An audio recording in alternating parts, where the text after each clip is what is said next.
Bonjour la famille, bonjour très chers internautes. Oui, je suis là. Alors la famille, nous allons communiquer sur quelque chose. C'est bien suite à l'interpellation des journalistes par la police. La famille, oui. Il y a eu du bruit sur la toile. Il y a eu des publications sur l'interpellation et voire du tabassage des journalistes dans l'arrondissement 6 Talangaï et dans un poste de police. Alors cette affaire a fait réagir plusieurs internautes et plusieurs personnes. Blogueur que je suis, influenceur et cyberactiviste que je suis, il était question que également j'apporte ma voix.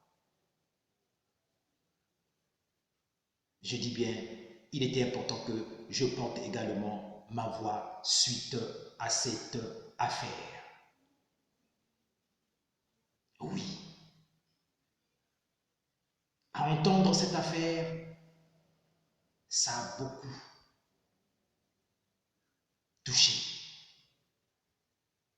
Parce que cela n'est pas digne. Cela n'est pas digne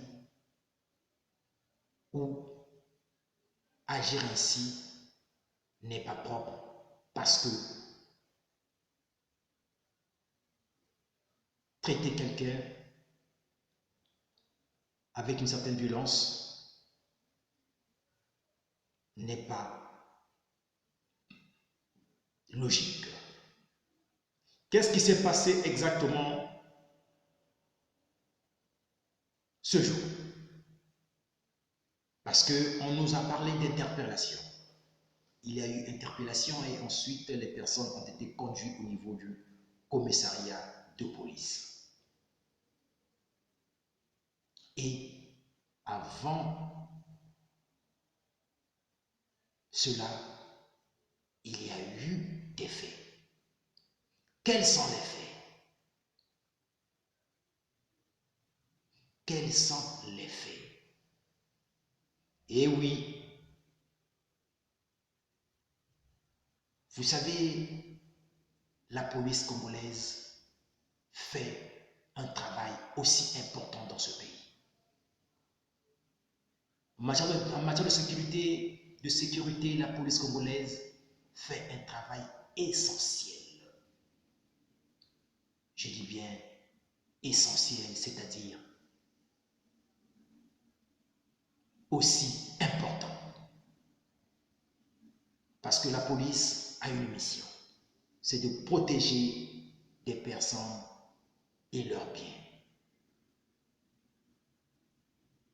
La police congolaise est une police formée et est une police éduquée. C'est comme dans toutes les polices du monde. Il y a toujours ce qu'on appelle les éléments incontrôlés et voire aussi les agents de police véreux. Mais la police congolaise est une police modèle. Et ce qui s'est passé ne doit pas être l'objet pour ternir l'image de notre police. Il peut y avoir une erreur. Il peut y avoir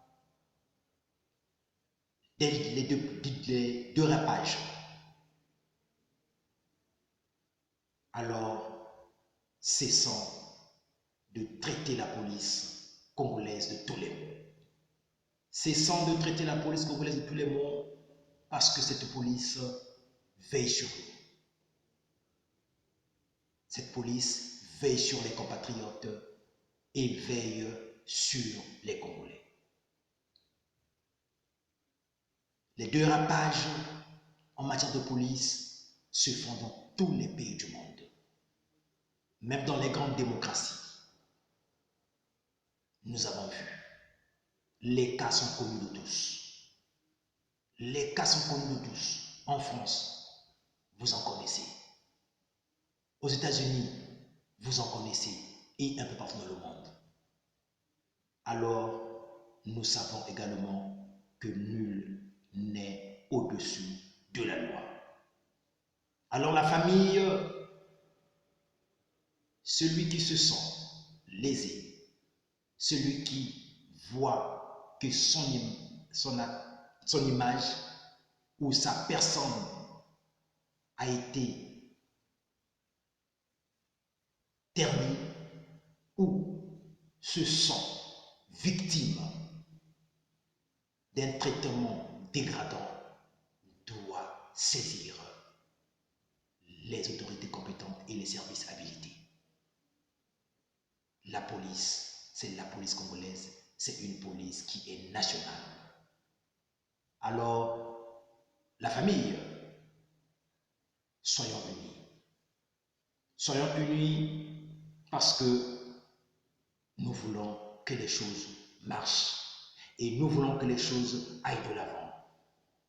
Alors,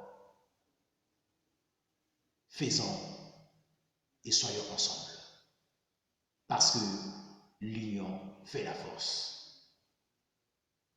L'union fait la force, c'est pour que le Congo aille de l'avant. La famille, le Congo, c'est la terre de nos ancêtres. C'est ton Congo, c'est mon Congo, c'est notre Congo commun. Un seul doigt ne lave pas la figure, mais ce sont les cinq doigts de la main qui font et qui nettoient la figure et exercent son travail. Famille, chers compatriotes et internautes, écoutons bien les choses. Suivons bien les choses. Nul n'est au-dessus de la loi. Je dis bien, nul n'est au-dessus de la loi. La police congolaise, c'est notre police à nous. Soutenons-les. Alors, un dérapage ne doit pas ternir toute l'image de cette police. Parce que à sa tête, il y a un homme, le commandant des forces de police, que je cite, le général Jean-François Ndenge, qui veille sur cette institution et sur le bien-être et la libre circulation des Congolais. Sur ce, je dis, vive la République, vive le Congo, on est ensemble, vive son Excellence Denis Sassou Nguesso, le président de la République du Congo. Merci et ciao.